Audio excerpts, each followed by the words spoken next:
সাবেক সামরিক শাসক হুসেইন মোহাম্মদ এরশাদের পতনের দিনটিকে স্মরণ করে ফেসবুকে একটি পোস্ট দিয়েছেন বিএনপি ভারপ্রাপ্ত চেয়ারম্যান তারেক রহমান। পোস্টে তিনি গণতন্ত্র বিরোধী পরাজিত শক্তির পুনরুত্থান ঠেকাতে দেশের গণতান্ত্রিক শক্তিগুলোকে ঐক্যবদ্ধ থাকার আহ্বান জানিয়েছেন। শুক্রবার 5 ডিসেম্বর নিজের ভেরিফাইড ফেসবুক পেজে তিনি এ আহ্বান জানান।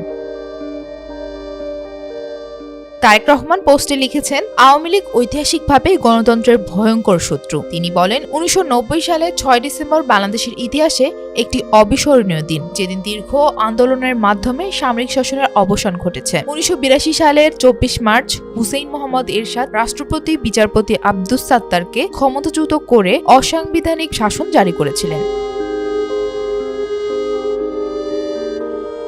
উক্ত পোস্টে জাতীয় পার্টির প্রতিষ্ঠাতা HM এরশাদের সমালোচনা করে তারেক রহমান আরও বলেন যে সাংবিধানিক রাজনীতি ছিল বহুদলীয় গণতন্ত্রের নিশ্চয়তা, যার সূচনা করেছিলেন স্বাধীনতার মহান ঘোষক শহীদ প্রেসিডেন্ট জিয়াউর রহমান। একনায়ক হুসেইন মোহাম্মদ এরশাদ গণতান্ত্রিক প্রতিষ্ঠানগুলোকে ধ্বংসস্তূপে পরিণত করেন। গণতন্ত্র ফিরিয়ে আনতে দীর্ঘ 9 বছর দেশনেত্রী বেগম খালেদা জিয়া দৃঢ় প্রত্যয় নিয়ে নিরন্তর সংগ্রাম চালিয়ে আপসহীন নেত্রী হিসেবে খ্যাতি লাভ করেন। গড়ে তোলেন এক দুর্বার আন্দোলন। এর ধারাবাহিকতায় 90-এর 6 ডিসেম্বর ছাত্র জনতার মিলিত শক্তিতে স্বৈরাচারকে পরাজিত করে মুক্ত হয়েছিল গণতন্ত্র।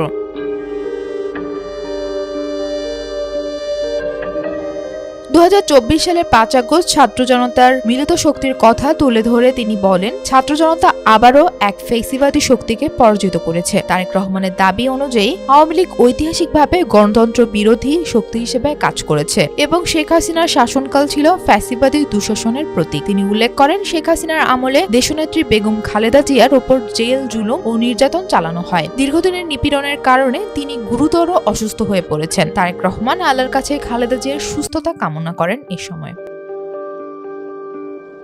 বিএনপির ভারপ্রাপ্ত চেয়ারম্যান আরও লিখেন, শেখ হাসিনার শাসনামলে লাখ লাখ জাতীয়তাবাদী নেতাকর্মীকে সীমাহীন অত্যাচার ও নির্যাতনের শিকার হতে হয়েছে। সারা দেশকে অবরুদ্ধ করে রাখা হয়েছিল। তিনি দাবি করেন, এই দুঃশাসনের অবসানের পর গণতন্ত্রের পুনর্জীবন ঘটাতে হবে এবং রাষ্ট্র ও সমাজ গণতান্ত্রিক মূল্যবোধ প্রতিষ্ঠা করতে হবে। তারেক রহমান এদিন 1982 থেকে 1990 পর্যন্ত স্বৈরাচার বিরোধী আন্দোলনে আত্মদানকারী শহীদের স্মৃতির প্রতি গভীর শ্রদ্ধা জানিয়ে তাদের রুহের মাগফিরাত কামনা করেন এবং গণতন্ত্র পুনরুদ্ধারের সংগ্রামে অংশগ্রহণকারী দেশবাসীকে অভিনন্দন জানান। একই সঙ্গে তিনি আহ্বান জানান, গণতন্ত্র বিরোধী শক্তির পুনরুত্থান ঠেকাতে গণতান্ত্রিক শক্তিকে সবসময় ঐক্যবদ্ধ থাকতে হবে। রাবিতা খন্দকার, বাংলা বাজার পত্রিকা।